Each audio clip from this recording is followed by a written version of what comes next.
Hi everyone, I'm Jenna, and today I'm here to share with you all the books I read in 2020.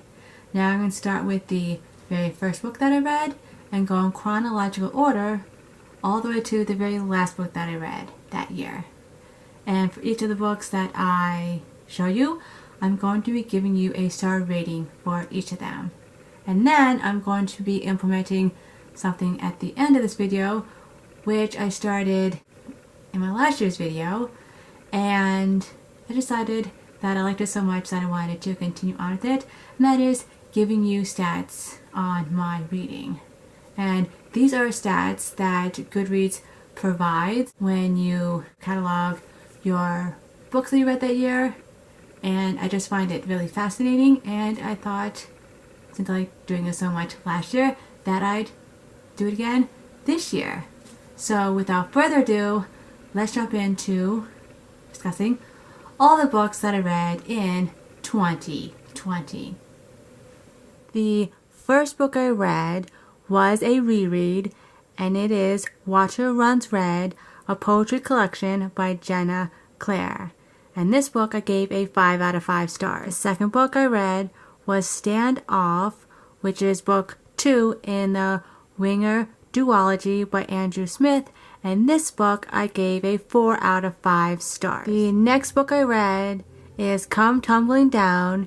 This is book 5 in the Wayward Children's series by Seanan McGuire, and this book I gave a 5 out of 5 stars. The next book I read, or rather listened to, is The Flat Chair by Beth O'Leary, and this book I gave a 5 out of 5 stars. The next book I read is Intentional Dissidence by Ian S. Thomas, and this book I gave a 3 out of 5 stars. Then I read Anne of Green Gables, a graphic novel, and I gave this one a 4 out of 5 stars. Then I read The Handmaid's Tale by Margaret Atwood, and this book I gave a 4 out of 5 stars. Then I read, or rather listened to, the audiobook for The Night Circus by Erin Morgenstern, and this book I gave a 4 out of 5 stars. Really wish that the magical circus was real, because it sounds so fascinating in this book. Then I reread Inkheart, which is part of the Inkheart trilogy by Cornelia Funk, and this book I gave a 5 out of 5. Then I read Imposters, which is the first book in the Imposter series or trilogy, I'm not sure which, and it comes after the Uglies books, and this book I gave a 5 out of 5 stars. Then I reread Minky Falls, and it's book 1 called Spring by Mark Cirilli. This is a manga, and I gave it a 4 out of 5 stars. Then I reread Eragon, which is the first book in the Inheritance cycle by Christopher Paolini, and I gave this a 5 out of 5 stars. And then I reread Because I Win Dixie by Kate DiCamillo, and this book I gave a 5 out of 5 stars. Then I listened to The Lovely War by Julie Berry, and this book I gave a 5 out of 5 stars. Then I read Helium, which is a book of poems by Ruby Francisco, and this book I gave a 3 out of 5 stars. Then I listened to Radio Silence by Alice Oseman, and this book I gave a 5 out of 5 stars too. Need to get my hands on a physical copy because it was so good. Then I listened to Crash and Burn by Michael Hazan, and this book I gave a 5 out of 5 stars. Then I read this movie cover edition of Stargirl by Jerry Spinelli, and this book I gave a 3 out of 5 stars. Then I read the second book in the Minky Falls trilogy called Summer by Mark Cirilli, and this book I gave a 4 out of 5 stars. Then I read Scythe, which is the first book in the Arc of a Scythe trilogy by Neil Shusterman, and this book I gave a 5 out of 5 stars. Then I read William Shakespeare's The Jedi Doth Return by Ian Dozier, or rather I listened to this on audiobook while I read along. And this is written in the way Shakespeare wrote plays. And I gave this one a 5 out of 5 stars. Then I read Once Upon a Time Tale Reawakened. And this book follows the TV series, and I gave this a 4 out of 5 stars. Then I read The Year of Living Biblically, one man's humble quest to follow the Bible as literally as possible.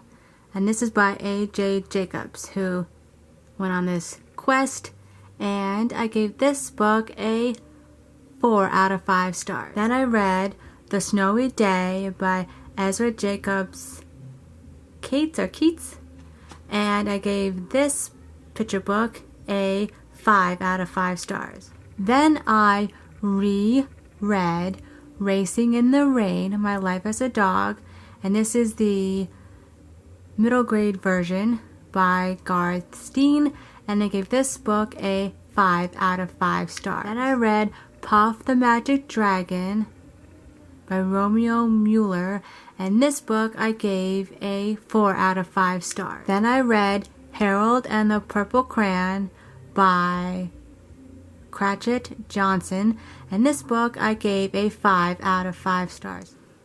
And this is the second book in the Ark of a Scythe trilogy called Thunderhead by Neal Shusterman, and this is one that I listened to via audiobook, and I gave it a 5 out of 5 stars. Then I listened to the third book in the Ark of a Scythe trilogy called The Toll by Neal Shusterman, and this book I gave a 5 out of 5 stars.